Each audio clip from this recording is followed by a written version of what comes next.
just a moment, X minus one. But first, one man whose personality belies his name is Quizmaster Groucho Marx. Because Mr. Marx is hardly one of the grouchy kind when it comes to welcoming guests and dispensing good humor on his Wednesday night quiz show, You Bet Your Life. Why don't you tune in and hear for yourself tomorrow? And while you're listening, don't forget that each Wednesday night there's more great entertainment when Jack Bailey and contestants play Truth or Consequences. And all of the staff on Airtime join stars Giselle McKenzie in bringing you top musical listening. Enjoy music and fun tomorrow night on this station. And now stay tuned for X minus one on NBC. Countdown for blast off. X minus 5, 4, 3, 2, X minus 1, fire.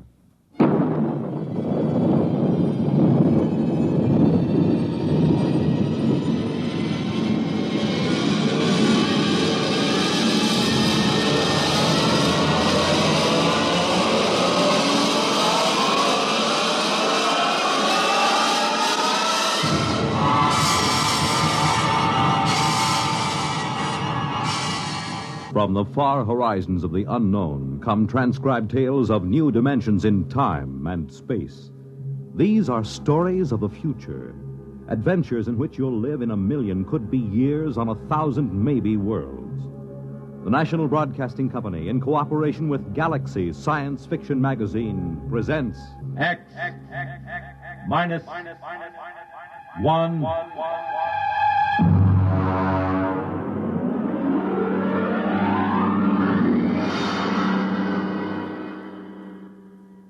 Tonight, the dramatization of a story by Jerry Soule, The Seventh Order.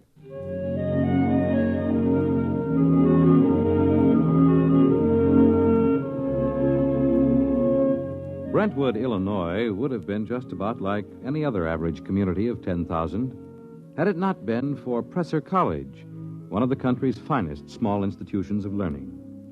Its residents were used to the pranks, the hazings, and the practical jokes of the students. But even Professor Ansel Tomlin was surprised when the blue humanoid came down the street and up to the porch where the professor was sitting in an old wicker rocking chair.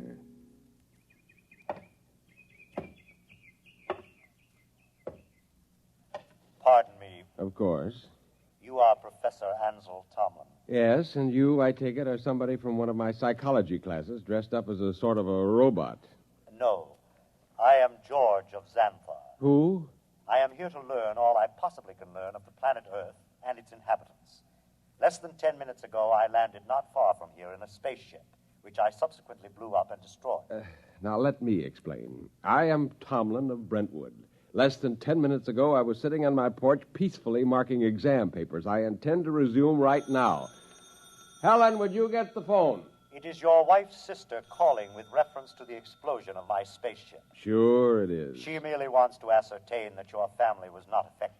Listen, George, be a good fellow and... Oh, Mike. Well, don't be alarmed, dear. It's a fraternity initiation or something. Oh, well, it does look like the real thing. Oh, did you know there was an explosion outside of town?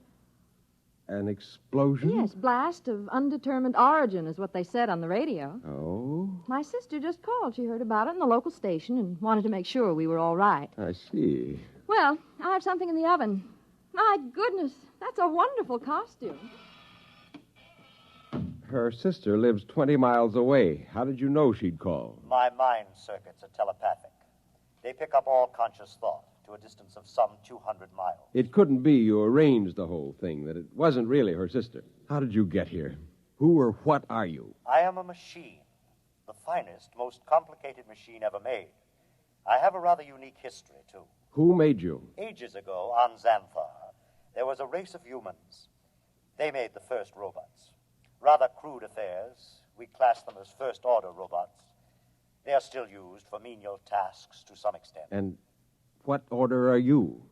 The highest, naturally. A seventh-order robot. Or rather, a humanoid. We are the first in which there is not an automatic, no harm to humans cutoff. I begin to see. You will become aware of the fact that I am superior to you and to the rest of your race. I need no oxygen. I am never ill. I need no sleep. Every experience is indelibly recorded on circuits and is instantly available. Tell me, George, do you have feelings? I have an electronically controlled endocrine balance. It's very interesting. And what is your mission here on Earth? For the moment, I am here to study. I will live with you until it is complete. You will what? I will live with you. I will be with you all of your waking hours. While you sleep, I will go through your library. I need nothing. I want nothing. Just a moment. What about my privacy? When you desire privacy, I will study someone else. Your wife, perhaps. The female should be interesting. George, old man, I'm terribly sorry, but you'll have to wire back to your masters to make other arrangements. That will be quite impossible. Really? You see, I have no master. Well, what about those humans back in Xanthar, the ones who invented you seventh-order humanoid? Oh, they are all quite dead. We destroyed them. Destroyed? You look alarmed. It was, after all, they or us. You see, our endocrine system permits us pride in ourselves. Naturally, being proud of ourselves, we objected to being ordered about in an incompetent way. So, you killed them? Exactly. Now, shall we go inside and inform your wife of my visit? Suppose I refuse. Professor, do you see that small dog playing on the lawn across the street? Yes. I will lift my arm and point at it. Observe. It vaporized. Exactly. Now then, shall we go in? Yes. We'll go in.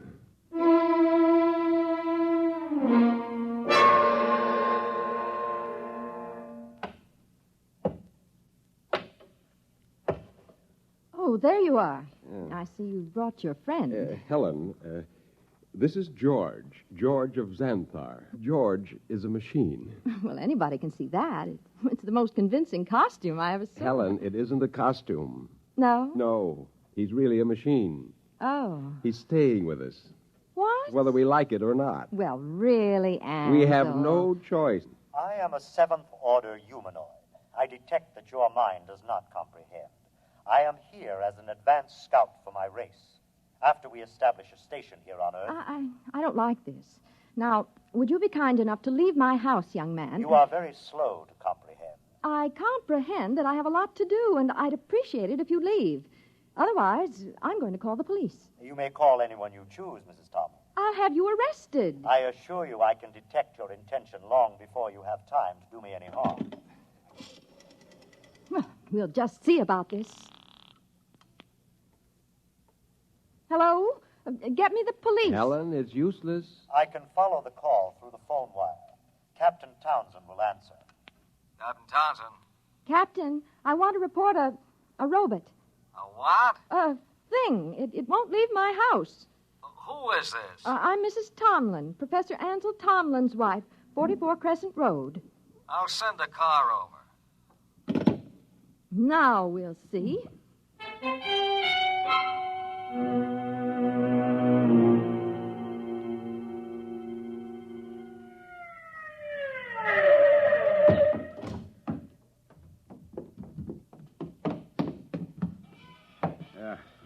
Is this the character that's been giving you trouble? Yes, this is the one, officer. Talked to you before about ruining the flower bed, Sonny. This time I'm taking you in. I would advise you not to touch me. I cannot risk any damage. I'll see about that. Come on outside. I prefer to remain here until I complete my mission. You do, huh? You know what this is? It is a weapon you call a service revolver. That's right. And you'll either march out of here or I'll use it on you. That would be most unfortunate. All right, come on. Officer, let me warn you. He's March. dangerous. March now. I'll count to 3. Officer, please. 1, 2. Oh,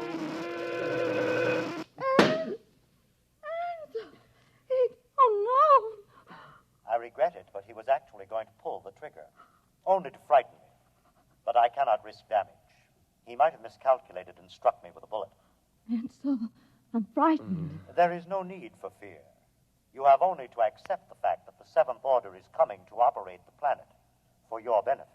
Ansel. Helen, there's no use trying to do anything just yet. Now go next door to Mrs. Coleman. Tell her what's happened. I'll talk to George. Oh, but I don't... Please, Helen? Well, all right. Do you really think that you, a single robot, can conquer the Earth and make its people do your bidding? I can. Suppose it were demonstrated to you that you could not, that you could be destroyed. If that were so, I would naturally report that this planet is unfit for development by the Seventh Order. Well, you know they'll have you taken into custody for killing the officer. I cannot permit it. There will be needless slaughter. Unless you can convince your people it is useless to attack me. Will you let me try? I have no desire to prevent you. Go ahead. I detect that you are going to call the newspapers and the local television station and hold a press conference. Yes. I also detect that you have a plan to overcome me. Oh? I like that. Really? Yes. You see, in order to test this planet for development, I must know whether any of you are truly dangerous to us. You are a superior type of man, Professor. I welcome any plan to conquer me that you care to attempt. Okay, George. At least we know where we stand. I'll phone the newspapers.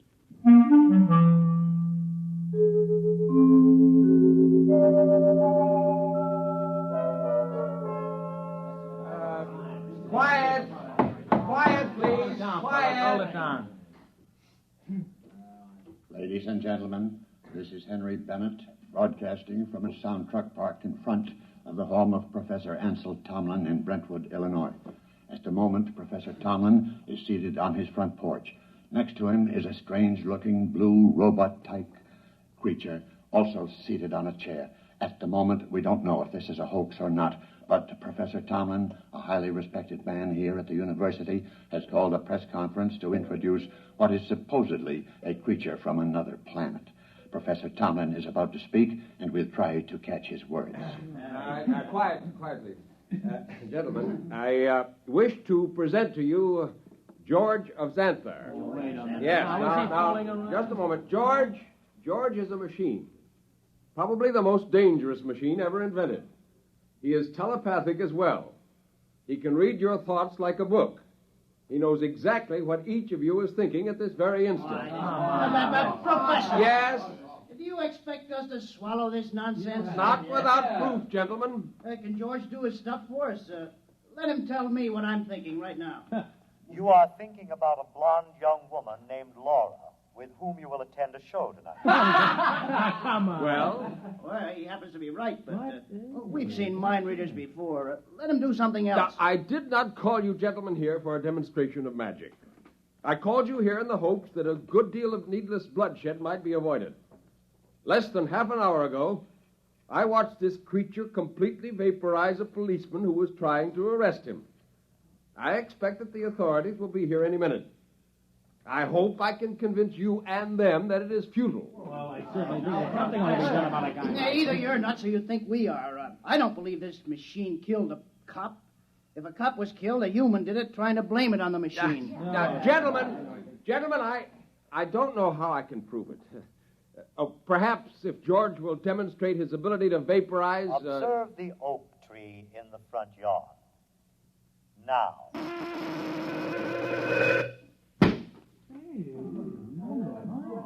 Now, do you see? I see, but I don't believe it. Boys, this is some kind of mass hypnotism. Maybe the tree was rigged up in advance. I swear to you... This George of Xanthar is all he's cracked up to be. Let's see what he does when I toss a rock at him. Don't be a fool. Here goes, George! Stop him! I warned you. I tried to warn you. Okay, everybody stand back. Stand back. Charlie, get that automatic rifle set up. Check, Chief. Professor, I advise you to step away from that kid. Captain, for your own sake, don't try anything. Step away, Professor. Very well, but I warn you. Okay, now don't fire till I'm ready, boys. Right. Now then, George of What's-This? We don't know who's inside that tin suit, but I'm giving you just 10 seconds to come out. Captain, Hey, you're wanted on suspicion of murder. Now come out. All right, boys.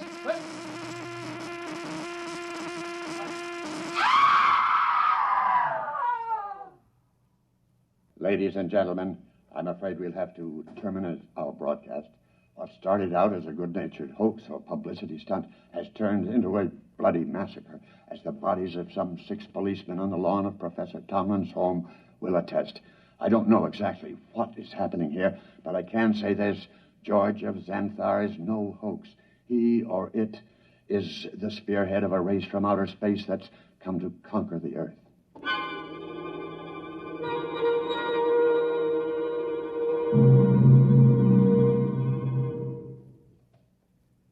Have they all gone, Helen? Yes, Where is he? in your library, reading. Are the policemen still outside the house? They're walking up and down. Oh, I hope they don't. Yeah, they have orders not to try to harm him. Ansel, Yes. what are we going to do? I don't know. Oh, listen. He's coming. Professor, Mrs. Tomlin, I have decided to walk through your town to learn more about its buildings and people. And kill a few more humans? Killing humans affords me no pleasure whatsoever. I kill only when damage to myself is possible. I hope that no one will attempt to harm me. George, let me warn you now that this affair has gone beyond the confines of this town. I am well aware of that, Professor. I am aware of a phone call being made this instant by your mayor to the commander of the Illinois State Guard. If you're smart, you'll return to your ship and your planet. My ship is destroyed. I could instruct you to build a new one, of course. But as I have no intention of leaving... Then you will be destroyed. No. I will destroy first. Have you no conscience? A conscience is a fifth-order failing. Needless baggage. Good evening.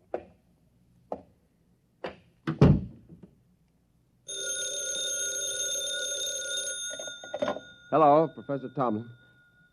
Yes. Yes, I will. Who was it? The mayor and the chief of police have called a meeting of the citizens of Brentwood at the college gymnasium tonight. Ansel, you're not going. I must. But no, Helen, there's much more at stake here than my life or yours. Civilization itself depends upon our standing up to this machine. I'm going to the meeting.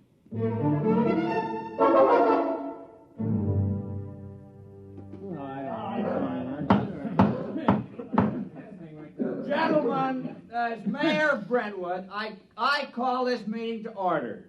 As you know, there is loose in our city a being with one purpose, to prepare Earth for conquest by similar beings. I think Professor Tomlin can tell us most about this being.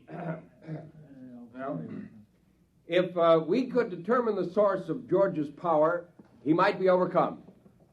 He is obviously vulnerable to force, such as a speeding bullet if it hit the right spot. However, he has the ability to read intent long before the commission of an act. He is probably listening to me now, even though he may be far away. Now, Mr. Mayor, why not track him down and all attack at once? Some of us would probably die, but he couldn't strike us all dead at once. Gentlemen, this humanoid is able to keep track of several hundred things simultaneously. As a matter of fact... Gentlemen.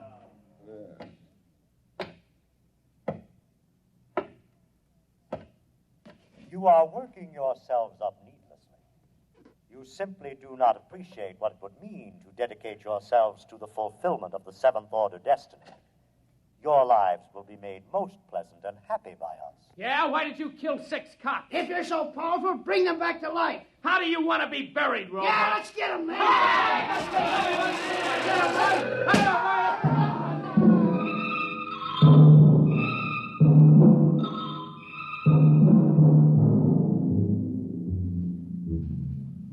And eyewitnesses report that in the end, when all were gone, George of Xanthar stood alone on the platform of the gymnasium. There was no movement except the twitching of the dead and those trampled by the crowd. Among the survivors was Professor Ansel Tomlin, who originally... Well, that's that. What next? I don't know, Helen. I don't know. Oh, what's that? It sounds like an air raid alert. That's peculiar. They didn't announce it. Turn on the radio. Hurry. We interrupt to bring you a special message. All residents of Brentwood are advised to go to their basements or convenient bomb shelters. The governor has announced that units of the National Guard have managed to corner the robot, George of Xanthar, in the town square.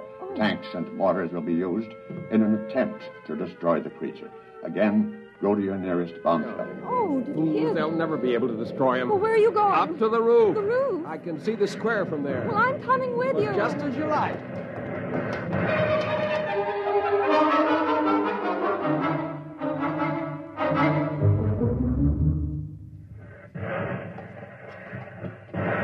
What's happening? He's vaporizing every tank and gun they bring up. Oh, Ansel, let's get away from here. Oh. What's that? Those are Army jets. We'll see how effective he is now. Oh, good Lord, a whole squadron up in smoke. It's no use. Can't you see? It's no use. Ansel, come inside, please. Oh, very well. Oh, if only there was something we could do to tell him. Not as long as he can read our every conscious thought before we can act. What is it? Our every conscious thought. Our thought. I wonder if... What is it, Nothing. Ansel? Nothing, Helen.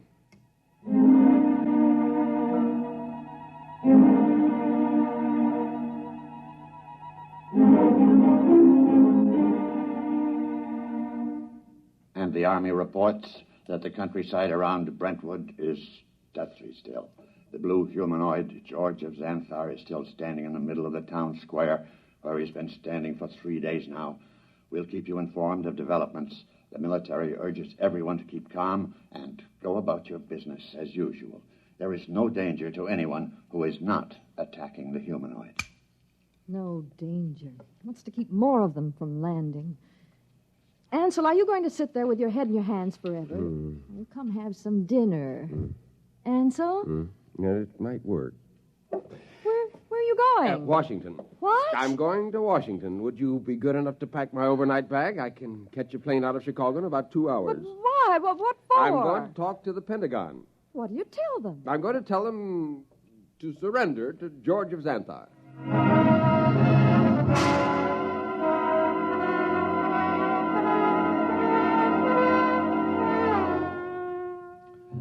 Our microphones are here at the edge of the town square in Brentwood, Illinois today, ladies and gentlemen, to witness the most unusual spectacle of modern history.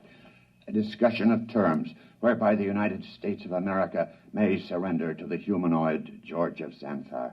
For the occasion, an honor guard of 22 servicemen from all branches and all parts of the country has been chosen. In just a moment, the honor guard will accompany General of the Army's Walter Pitt, who will discuss the surrender.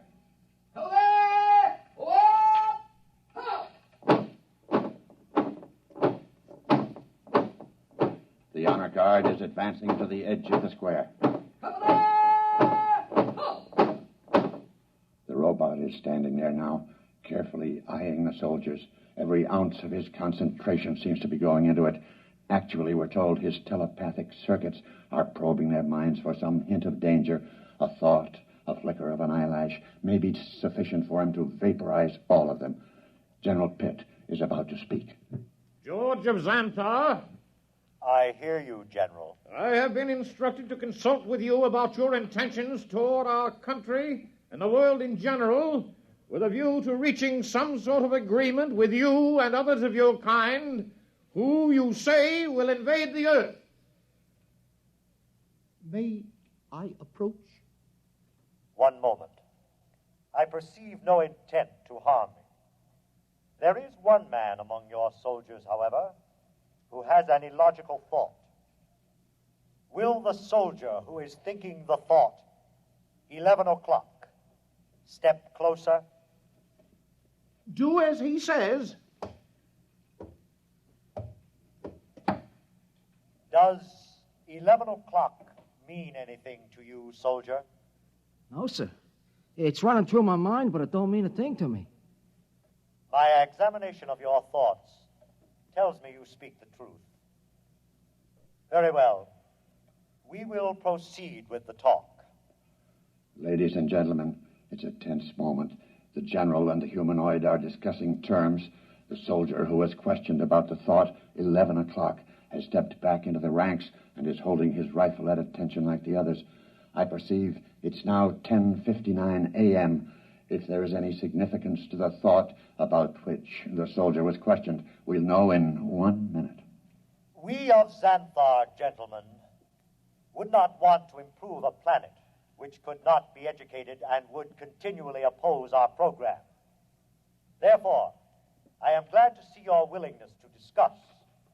After my message goes out, there will be a landing party on Earth within a few days. While waiting for the party, however, there are certain preparations. Just list them for us. Your government will naturally have to turn over complete authority to us. Afterward, we will utilize your press and radio to disseminate our instructions to your people. Simultaneously, in other nations, the same procedure will be carried out by our rep.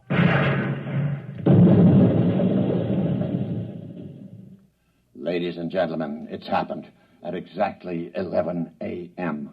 10 soldiers in the honor guard instantaneously fired their weapons into George of Xanthar.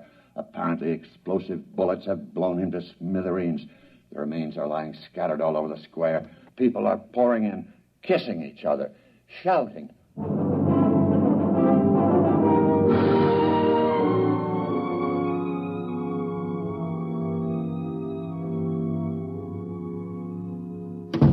Helen! Ansel, you're home. Yeah. Oh, you've heard the news. Isn't it wonderful? Wonderful, really wonderful. I'm sorry I couldn't come home sooner. It would have spoiled my whole plan if I'd gotten within telepathic range. Your plan? Yes.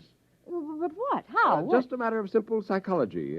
Those men in the honor guard. What about them? Did you know any of them? Not exactly, but I did have the job of hypnotizing 10 of them. Hypnotized? That's right. You see, each of those men was hypnotized. And while he was under, we planted a post-hypnotic suggestion, namely, to fire at George of Xanthar when a soldier named Charlie started to cough. Charlie was told to cough at 11 o'clock. Before we released them from hypnosis, we told them to erase everything from their conscious memories.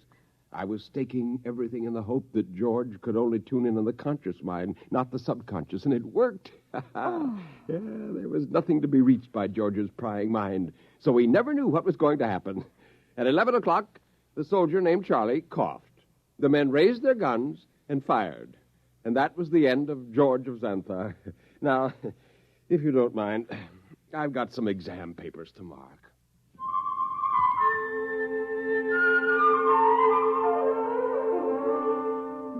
On a planet many millions of miles away, a red light, one of many on a giant control board, suddenly winked out. A blue humanoid made an entry in a large book, System 29578. Planet 3 inhabited. Too dangerous for any kind of development.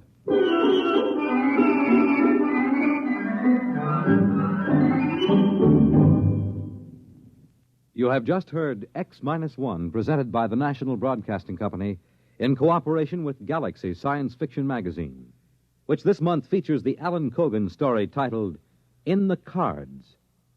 It was one thing to safeguard the future, but something else to see someone you love cry in terror 2 years from now.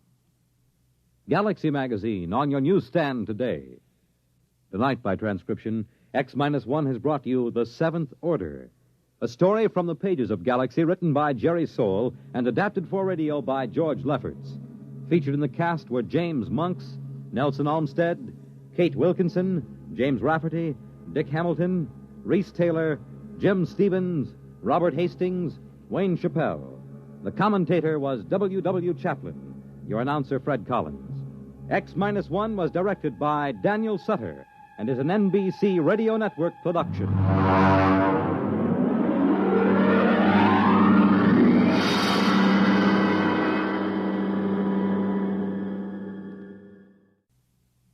The Wonderful World of Robert Benchley on Biography and Sound tonight on NBC Radio.